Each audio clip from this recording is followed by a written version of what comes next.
Праведно е Охрид да се најде на листата на загрозени подрачја, затоа што тоа праќа порака дека ние како власти, како држава, не сме направиле доволно да се го заштитиме единственото УНЕСКО подрачје. Велат екологистите, укажувајќи дека во многу заштитени подрачја има деградација и уништување на целокупната наша животна средина. Во извештајот на УНЕСКО се наведува дека регионот со години е под постојан притисок од повеќе закани. Од големи инфраструктурни проекти, зголемено загадување до неконтролиран урбан развој и крајбрежна експлоатација. Се додека не се справиме со дивоградбите, ќе виси статусот на Охрид под капата на УНЕСКО. Ние како граѓани немајме да име да уриваме. Значи генерално зборам, ево и за урбанистичкиот хаос покрај езерот. Одам често пати канео. Шипките останаат, штиците ги извадува, шипките останаат, никој не одговара. Еве ги, да речем, нашите браќа од Албанија, за година дена се што беше диво урна. Ама кај нив немаше, ако е Борис собственик, или ќе го урнит, или ќе го урни државата, Борис ќе плати. Кај на држава гуриват, Борис парите в џеб ги пикат, не е во ред.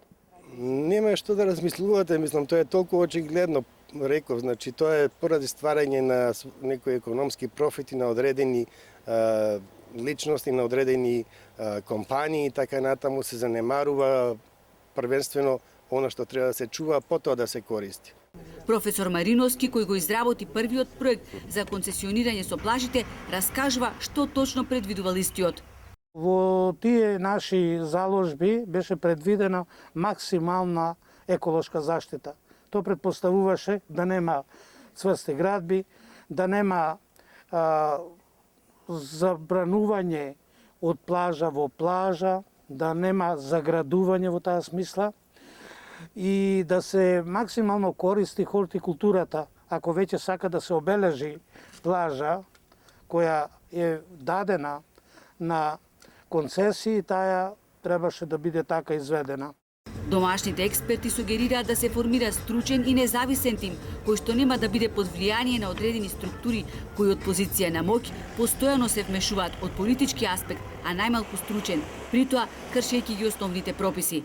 Не спроведувајќи ја пропишаната регулатива, измислуваат нови концепти за развој на градот, без при тоа да го координираат огромното културно наследство, поради кој Охрид е примен под УНЕСКО како четврти град во светот.